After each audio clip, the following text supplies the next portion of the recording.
All right, students, let's take a look at our approach to online learning.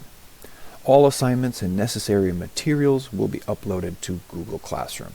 This is our place to get all the resources you need to complete the unit with success. Now, at the end of every lesson, exit slips will be submitted using Google Forms. A Google form will be linked at the end of every slideshow. You click on the link and you'll go to the form and enter your responses and submit, and that's how that's taken care of. Now, I do recommend that each day you use a sheet of paper or a notebook and then something to write with to keep that right next to the computer. That's so when you're following along with the videos or the slideshow, reading any of the text that we have online, you have something, a familiar way to process what's going on, okay? That's a good recommendation. Now, everybody works a little differently, so you use that to help you. Now, summative assessments or tests, those are going to be submitted using Pearson Realize on Fridays. And we'll go over how to access those and submit those on those days in question. For now, let's go to the next slide. My expectations for you are to try your very best.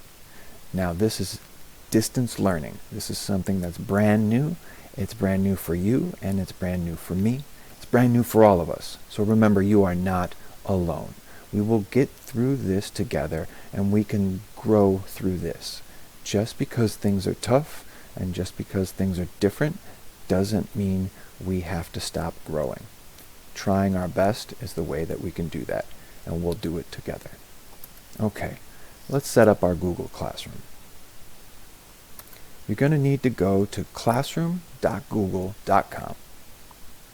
Once you're there, you'll click on the plus sign in the right-hand corner. This little plus sign will then allow you to join class.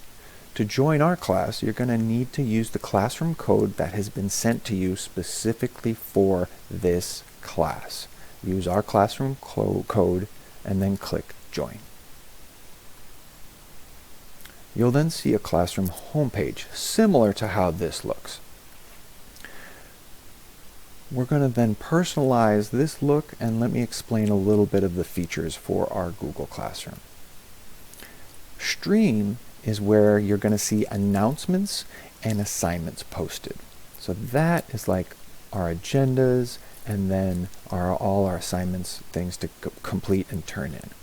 Over here, you can select your theme or upload a video. That allows you to change your classroom theme or personalize the top banner to make the whole Google Classroom look and feel a way that you want it to, because you're going to be seeing it every time we go through our class. Now, parts of the Google Classroom include upcoming assignments.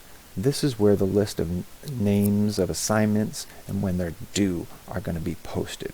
That keeps you on pace for completing everything on time.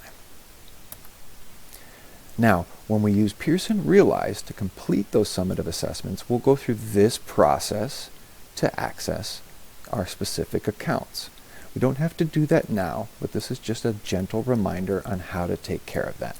We'll review it again when we need to enter a summative assessment.